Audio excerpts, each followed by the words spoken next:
Hello दोस्तों, आप लोगों का पीसीएस की दुनिया पे स्वागत है। उम्मीद करते हैं आप सब लोग अच्छे होंगे और आप लोग की पढ़ाई बहुत अच्छी चल रही होगी।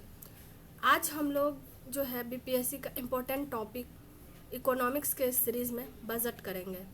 बजट में आज हम लोग जो करेंगे वो एक बार देख लेते हैं। तो सबसे पहले करेंगे हम लोग बजट में जो हम शामिल करते हैं आय और व्यय को। फिर करेंगे प्रत्यक्ष कर और प्रत्यक्ष कर में कौन बेहतर होता है। फिर करेंगे घाटा जो है वो VVI है। ये आपका यूपीएससी हो, पीसीएस हो या कोई भी एग्ज़ाम हो, सबके लिए इम्पोर्टेंट होता है। तो इसमें हम करेंगे राजस्व घाटा, प्रभावी राजस्व घाटा, राजकोषीय घाटा, प्राथमिक राजस्व घाटा। फिर उच्च राजकोषीय घाटा देश के लिए या अर्थव्यवस्था के लिए बेहतर होता है या नहीं। फिर अगला करेंगे हम लोग FRBM एक्ट 2003। तो आज हम लोग जो है वो शुरू करते हैं बजट जो है वो एक वित्तीय प्रपत्र है। इसे पब्लिक फाइनेंस भी कहते हैं और इसका यूज जो है राजकोषीय नीति के लिए करते हैं। इसमें मुख्य रूप से आर्टिकल 112 में इसको मेंशन किया गया है। बस बजट नाम से कोई भी बजट शब्द का यूज जो है संविधान में कहीं नहीं किया गया है। तो आइए अब हम लोग करते हैं बजट में दो चीज को शामिल किया जाता है, एक आय को, एक व्यय को। एक होता है राजस्व आय, एक होता है पूंजीगत आय। राजस्व आय को रेवेन्यू कैपिटल आय इनकम बोलते हैं और कैपिटल इनकम बोलते हैं पूंजीगत आय को।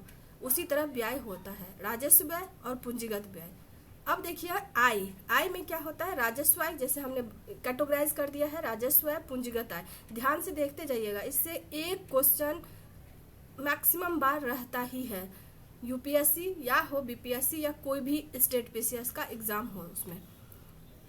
तो राजस्व आय में क्या होता है, जो सार्वजनिक संपत्ति होता है वो हमको बेचना नहीं पड़ता। सार्वजनिक संपत्ति मतलब हो गया रेलवे हो गया, जैसे जो भी पीएसयू है वो हो गया, तो उसको हमको बेच के हमको आय नहीं प्राप्त होता है।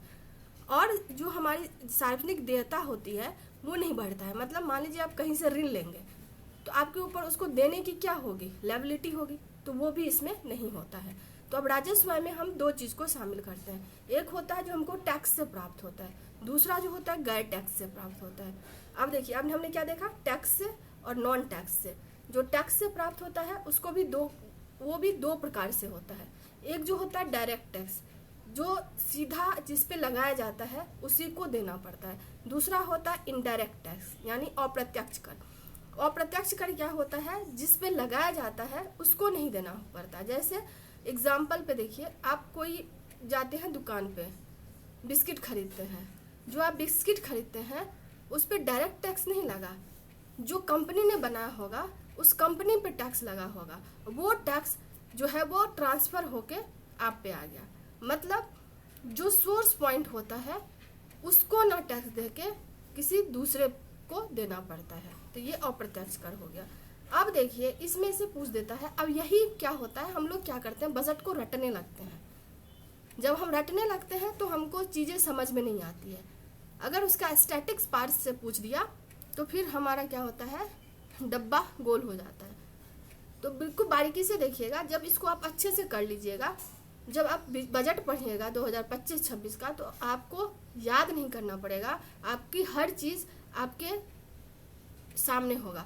आज हम बेसिक पढ़ाते हैं और कल इसी के सामने आपको हम बजट 2025-26 बिहार और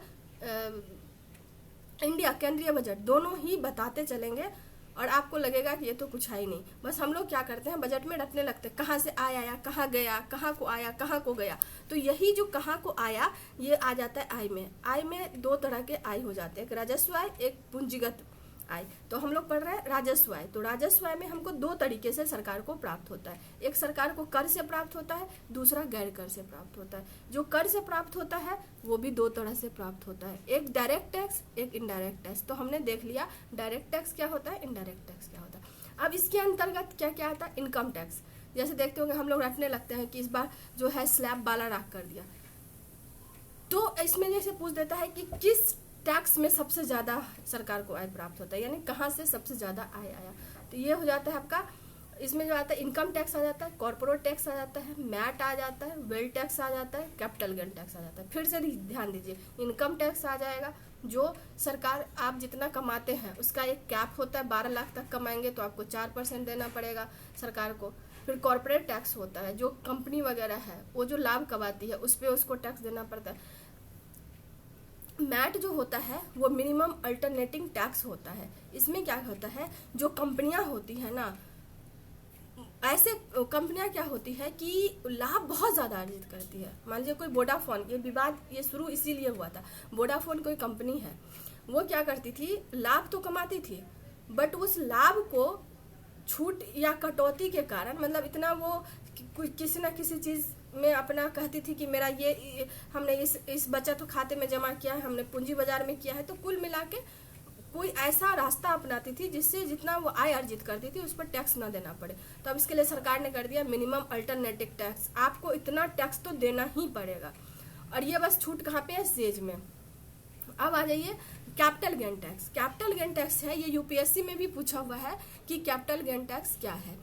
या फिर एग्जाम्पल देके ऐसे पूछा था कि अगर आप पेंटिंग बनाते हैं तो ये आपका क्या हुआ, आपके द्वारा क्रिएट किया गया एक संपत्ति है, और उसको जब आप बेचते हैं, जब बेचेंगे तो उस पर लाभ होगा, उस लाभ पे जो टैक्स देना पड़ता है उसको बोलते हैं कैपिटल गेन टैक्स। यानी जो हमने कैपिटल बनाया था उसको बेचने के पश्चात जो हमको लाभ मिला उसका एक कैप होता है जो हमको टैक्स के रूप में सरकार को देना पड़ता है। तो ये कैपिटल गेन टैक्स हो गया। एक सिक्योरिटी ट्रांजैक्शन टैक्स होता है, जो भी प्रत्यक्ष कर यानी डायरेक्ट टैक्स में आता है, जो शेयर बाजार में लेन देन करते हैं उस पर। वेल्थ टैक्स हो गया, जो घर को आप खरीद बिक्री करते हैं, कोई भी वेल्थ हो आपका उस पर हो गया। तो हमको लगता है आप समझ रहे होंगे। हमने क्या पढ़ा, बजट के हमने क्या पढ़े, 2 पार्ट पढ़े। एक हमने आय पढ़ा, दूसरा हमने व्यय पढ़ा। आय में हमने 2 पढ़ा, राजस्व आय, पूंजीगत आय। राजस्व आय में हमने 2 पढ़ा, प्रत्यक्ष कर और कर से प्राप्त आय और गैर कर से प्राप्त आय। जो कर से प्राप्त आय पढ़ा उसमें हमने 2 पढ़ा, प्रत्यक्ष कर और अप्रत्यक्ष कर। जो हमने प्रत्यक्ष कर पढ़ा उसमें क्या क्या था, इनकम टैक्स था, कॉर्पोरेट टैक्स था, मैट था, वेल टैक्स था, कैपिटल गेन टैक्स था। अब आ जाइए अप्रत्यक्ष टैक्स पे। अप्रत्यक्ष टैक्स पे जैसे आप जीएसटी पढ़ते होंगे तो वो इनडायरेक्ट टैक्स आ जाता है। फिर जीएसटी एक अलग टॉपिक हो जाता है। फिर कस्टम ड्यूटी हो जाता है, फिर एक्साइज हो जाता है, फिर सेल टैक्स हो जाता है, और फिर ऑक्टेन टैक्स। जो ऑक्टेन टैक्स होता है, जो क्या कहते हैं, जो आप एक राज्य से दूसरे राज्य में या जाते हैं तो उस पर आपको टैक्स देना पड़ता है, चुंगी कर जिसको कहते हैं, वो आ जाता है। अब आ जाइए गैर टैक्स से प्राप्त, फी हो गया, इंटरेस्ट हो गया। अब क्या होता है, अब ये चीज़ हम आपको आगे बताएंगे। इंटरेस्ट में क्या होता है, भारत सरकार ऋण लेती है। ऋण लेती है तो मूलधन है। कोई मान लीजिए आप जाते हैं किसी साहूकार के पास, वहाँ आप ऋण लेते हैं तो वो मूलधन है आपका। मूलधन पे आपको ब्याज तो देना पड़ेगा ना। जो आप ब्याज देते हैं वो आ जाता है राजस्व में, ठीक है। और पीएसयू जैसे पब्लिक सेक्टर अंडरटेकिंग होता है, वो जो मुनाफा कमाता है वो भी सरकार के पास आता है। क्यों? क्योंकि वो सरकार के अंडर में कंपनी काम कर रही है। तो मुनाफा क्या है, उसका जो भी इंफ्रास्ट्रक्चर होता है, जो सैलरी वगैरह होता है, वो सब देके जो उसको मुनाफा कमाता है वो आ जाता है आपका राजस्व आय में। अब ध्यान दीजिएगा, और वो राजस्व के किस में, गैर कर राजस्व में, क्योंकि उसमें वो नहीं लगाए हैं। मैट हो गया, कैपिटल गेन्स। अब देखिए आय का अगला पार्ट हमने देखा कि राजस्व आय, दूसरा हमने क्या देखा था, पूंजीगत। तो अब पूंजीगत आय में क्या होता है कि हमको, जैसे उसमें हमने देखा कि हमारी सार्वजनिक संपत्ति को बेचना नहीं पड़ता है।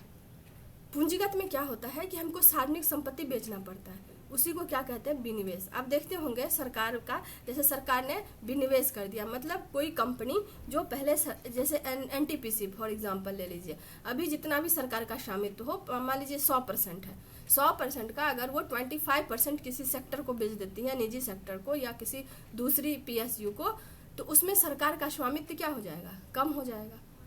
तो उस सरकार बेच के क्या करेगी, पैसा कमाएगी। तो उसमें क्या हुआ, उसका जो संपत्ति था सरकार का, उसको क्या करना पड़ा, बेचना पड़ा। दूसरा क्या होता है, देयता जो है इसमें बढ़ जाता है। अब ऋण लेंगे तो आपकी देयता तो बढ़ जाएगी ना। तो पूंजीगत आय में ऋण आ जाता है, यानी बाजार से उधार। तो बाजार से जो भी उधार लेते हैं हम 2 तरीके से लेते हैं, एक हम आंतरिक रूप से लेते हैं, एक हम विदेशी से लेते हैं। जो हम आंतरिक से लेते हैं वो कौन उगाही करता है इस ऋण का, तो आरबीआई करता है। आरबीआई कैसे करता है, ओपन मार्केट ऑपरेशन, जो कि हम पिछले क्लास में पढ़ चुके हैं। ओपन मार्केट ऑपरेशन क्या होता है। दूसरा होता है बाह्य उधार, यानी कि हम विदेश से ऋण लेते हैं। जो विदेश से ऋण लेते हैं उस किस में आता है, वो आता है आपका वो कौन लेता है? गवर्नमेंट ऑफ इंडिया लेती है, ठीक है। अब ऋणों की वसूली, रिकवरी ऑफ लोन। अब मान लीजिए आप, भारत सरकार जैसे ऋण लेती है दूसरे देश से, वैसे देती तो भी है। जैसे आप देखते होंगे नेपाल को दिया, मॉरिशस को दिया, अनुदान के रूप में और ऋण के रूप में। वो ऋण जब दूसरा देश चुका देता है तो वो पूंजीगत आय में आ जाता है। इसको हम आपको अच्छे से बताएंगे, थोड़ा क्लियर करके, क्योंकि ये क्वेश्चन बनता है और आदमी कंफ्यूज कर जाता है। अब हमने देखा, अब फिर से एक बार हम आपको आय को समराइज कर देते हैं। आय में दो तरह का आय आता है, एक राजस्व आय, एक पूंजीगत आय। जो राजस्व आय आता है वो दो तरह का होता है। एक होता है कर से प्राप्त आय, दूसरा होता है गैर कर से प्राप्त आय। जो कर से प्राप्त होता है वो भी दो प्रकार का होता है, प्रत्यक्ष कर होता है, दूसरा अप्रत्यक्ष कर होता है। तो प्रत्यक्ष कर में क्या आता है? Income tax, corporate tax, MAT, wealth, capital gain tax. अब इसके बारे में हमने आपको बता दिया है। जो अप्रत्यक्ष कर होता है उसमें जीएसटी आता है, कस्टम जो हम कोई सामान आयात करते हैं उस पर जो लगता है, एक्साइज, सेल टैक्स और ऑक्टेन सॉरी। जो गैर कर से प्राप्त होता है उसमें फी आता है, इंटरेस्ट जो दूसरा देश हमसे ऋण लिया है उस पे जो ऋण देता है वो, और प्लस जो पीएसयू, जो ये पूछ देगा कि पीएसयू जो मुनाफा कमाता है वो किस आय में आता है, तो वो राजस्व में आता है।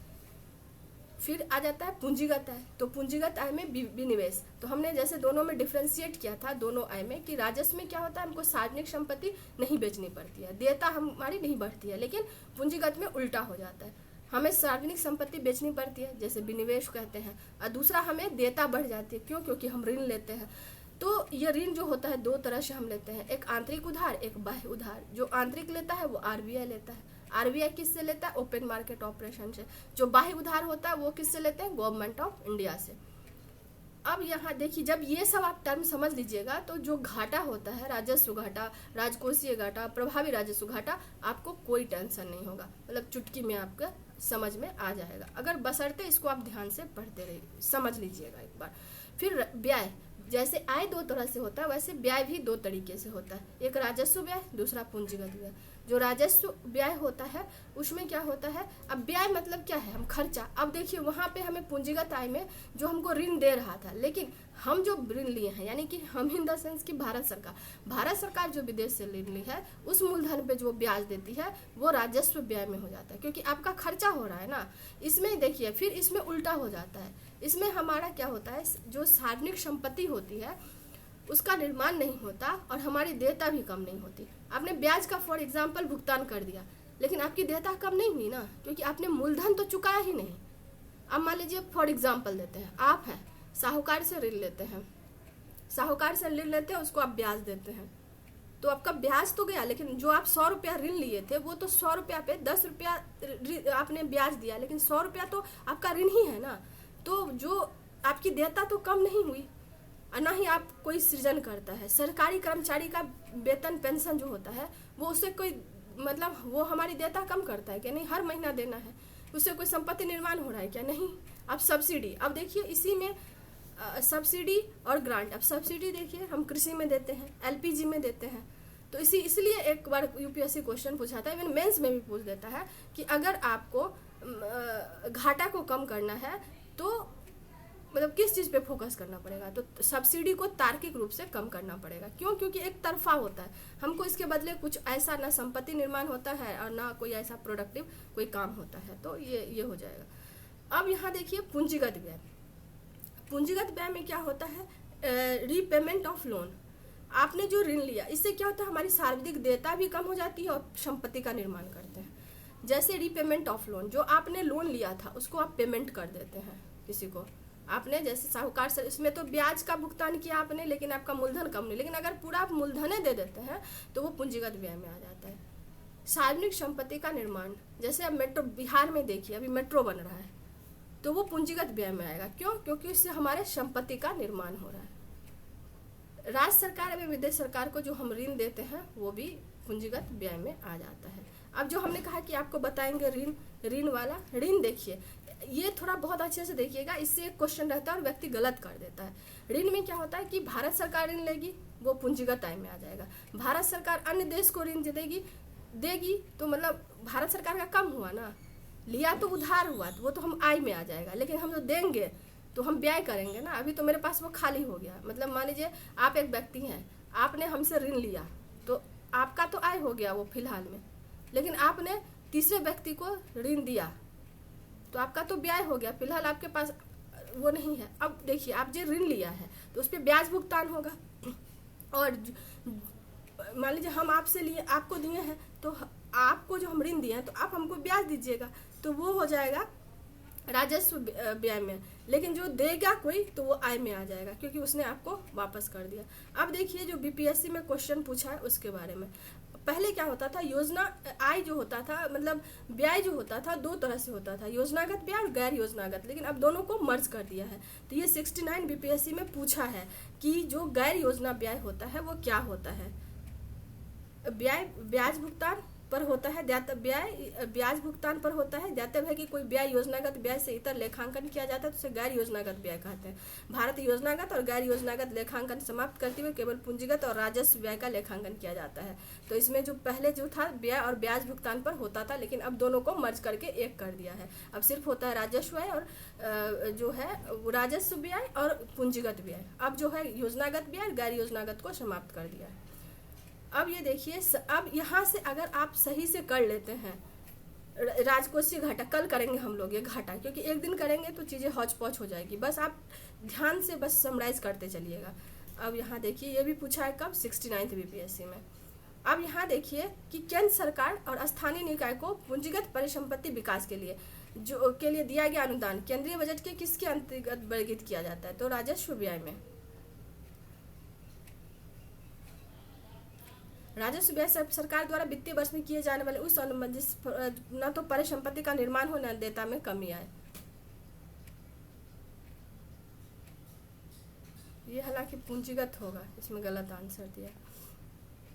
अब राष्ट्रीय प्रमाण पत्र ये जो आता है वो भारत का सार्वजनिक निधि के अंतर्गत आता है। अब देखिए ये भी पूछा, ये तो पता नहीं तो थोड़ा वो हो गया। अब यहाँ पे देखिए जो हमने कहा कल करेंगे हम लोग की निगम कर है, किससे हमको सरकार को सबसे ज़्यादा टैक्स आती है, इनकम टैक्स से आती है कि कॉर्पोरेट टैक्स से आती है, या इनडायरेक्ट टैक्स में कस्टम से आती है, जीएसटी से आती है, या एक्साइज से आती है। तो ये हम लोग कल करेंगे। देखिए ये क्वेश्चन पूछा है, बस आप अगर टर्म सही से समझ लेंगे तो बजट पढ़ने में आपको कोई परेशानी। देखिए फिर अगला यही है कि आय का सबसे बड़ा स्रोत कौन है, तो अभी भी जो 25-26 है उसमें आय का सबसे बड़ा स्रोत प्रत्यक्ष कर है। अब यहाँ पे देखिए सबसे एकल साधन कौन सा, भारत राजस्व कर से सरकार की आय होती है, ये भी हो गया। अब यहाँ से एकल साधन कौन सी है, अब ये पहले का था लेकिन अभी देखेंगे तो इनकम टैक्स आ जाता है। ब्याज भुगतान देखिए आ गया ना, ब्याज भुगतान यानी कि सरकार जो ब्याज भुगतान करती है वो किस में आता है, तो ये हम व्यय करते हैं तो ये राजस्व जो है वो व्यय में आ जाता है। देख रहे हैं, तो एकदम ध्यान से देखिएगा। अब ये राजकोषीय घाटा वाला है, ये कल करेंगे हम लोग। और ये पूछा था कि अनुदान की मांग संसद में कब पेश की जाती है, 67 में। देखिए राजस्व का प्रधान स्रोत कौन है, तो प्रत्यक्ष कर है अभी फिलहाल। संघीय बजट इतना में उद्देश्यों को सम्मिलित नहीं था, तो ये बजट वाला जो अभी का इस बार का जो बजट है उसको अभी हम लोग करेंगे। अब यहाँ देखिए अभी सम्मिलित नहीं था, ये हो गया आपका। किस बार बजट को आम बजट में, जैसे जो रेल बजट और आम बजट 2017 से पहले जो है वो एक ही साथ होता था, लेकिन 2017 के बाद आम बजट और जो रेल बजट था उसको अलग कर दिया गया। भारत सरकार के आय का सबसे महत्वपूर्ण स्रोत क्या है, तो ये हम कल देखेंगे। अभी जिस टाइम पूछा गया था उस टाइम बिक्री कर था। भारत में केंद्र सरकार का किस क्षेत्र में सबसे ज़्यादा व्यय होता है, तो डेवलपमेंट में, अभी भी इसी पे होता है। अब देखिए ये जब आप कर लेंगे तो आपके लिए क्या हो जाएगा, चीज़ें बहुत ही आसान हो जाएगी।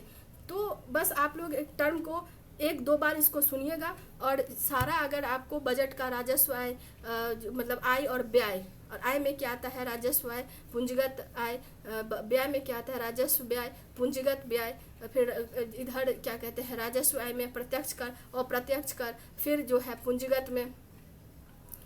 पूंजीगत आय में क्या आता है, फिर व्यय में जो है वो राजस्व व्यय और पूंजीगत व्यय। इसको अगर आप अच्छे से कर लेते हैं तो कल जब आप घाटा पढ़ेंगे तो आपको चुटकी में हो जाएगा, कुछ भी प्रॉब्लम नहीं होगा। फिर उसका हम लोग ट्रेंड देख लेंगे जो 2025-26 के बजट में क्या रहा है, और हम लोग इकोनॉमिक सर्वे में जो भी जिसमें हमने अगर इससे रिलेटेड कुछ होगा नहीं, मतलब मेन बजट का ही होता है, कहाँ से पैसा आया, कहाँ से गया, किस क्षेत्र में है सबसे ज़्यादा आय आया, पिछले साल की तुलना में इस साल में क्या था, तो वो एक हम देख लेंगे। और सारा जो घाटा है उसको कल पढ़ते हुए इस टॉपिक को ख़त्म करेंगे। उम्मीद करते हैं कि बजट आपको बहुत आसानी से समझ में आ गया होगा और ये टॉपिक बहुत ही इम्पोर्टेंट है, तो प्लीज़ आप लोग इसको देखिए।